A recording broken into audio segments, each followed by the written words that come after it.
All right, well, I didn't write this out to talk about it because I was thinking, black doesn't reflect. A black reflector? So it doesn't make a lot of sense. It's not black reflector. I mean, it's black. It's black. Well, what is it gonna do? I can position this thing in a lot of different ways, and you can see a little bit of change, but it is really hard to get much of any light reflected out of this thing. I don't know if y'all have seen yet the other videos of silver reflected and gold and white, but those were dramatic effects compared to this black. But I wanna share something with you.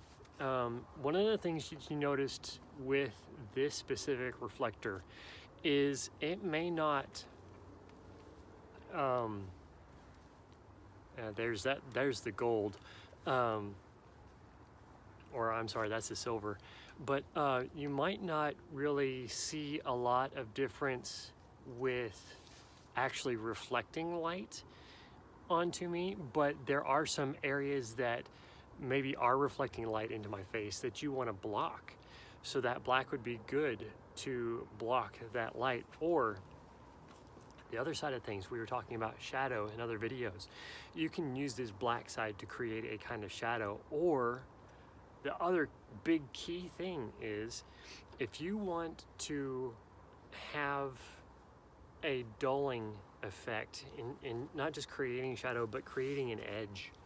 If you want to create an edge, there you go. That's an edge right there. So the reflector throws back a little bit of light into my face, but it really creates an edge on that ear because that's cutting out the reflected light from that wall.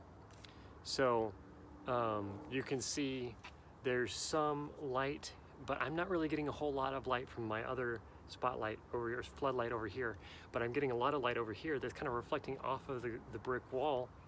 And this reflector here is going to actually absorb a lot more light than it's actually going to allow to be reflected. And so because of that, it tames that light a little bit.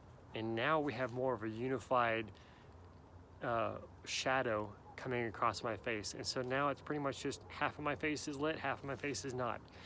All that being said, play around with what you have for reflectors.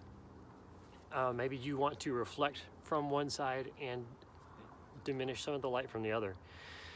That's where black is going to come in from. So I just want to encourage you, please play around with reflectors. Before you add any major light to your shot, play around with reflected light. See what little subtle changes in adding light to your shadows or taking away some of the direct light of the harsh light that you don't want, or you want to try and even out with something a little bit more mild or moderated, mediated, something that's kind of measured so that it's not overpowering your photograph. Play around with reflected light. Do something a little bit unexpected. Go create your own reflector. Cut apart a cardboard box. Use part of the side of the box and part of the flaps of the top of the box and the bottom of the box. It's kind of cliche, but if you've seen any of those sun reflectors people use to help reflect light from the sun back up into their face and give them a little bit faster suntan, but you have to be careful sitting out there very long with those. That's basically the same thing.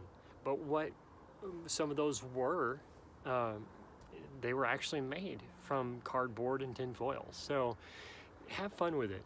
Take apart a cardboard box, or if you have a couple of packages that have 8.5 by 11 sized cardboard pieces, get a couple of those and put some tin foil on either side of those. There's other tin foil reflectors that are kind of golden color, so you can use those to get your golden color reflector, and you can have a couple other pieces, or maybe you just want to use the other side and have a couple of those with silver.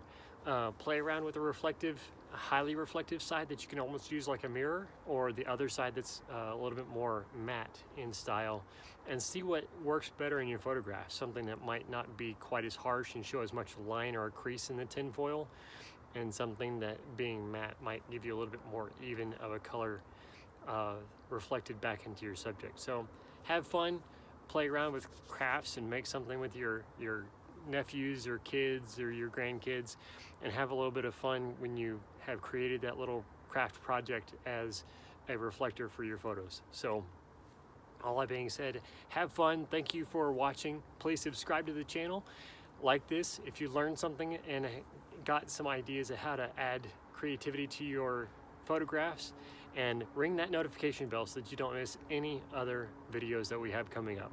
Thank you so much. Have a great evening.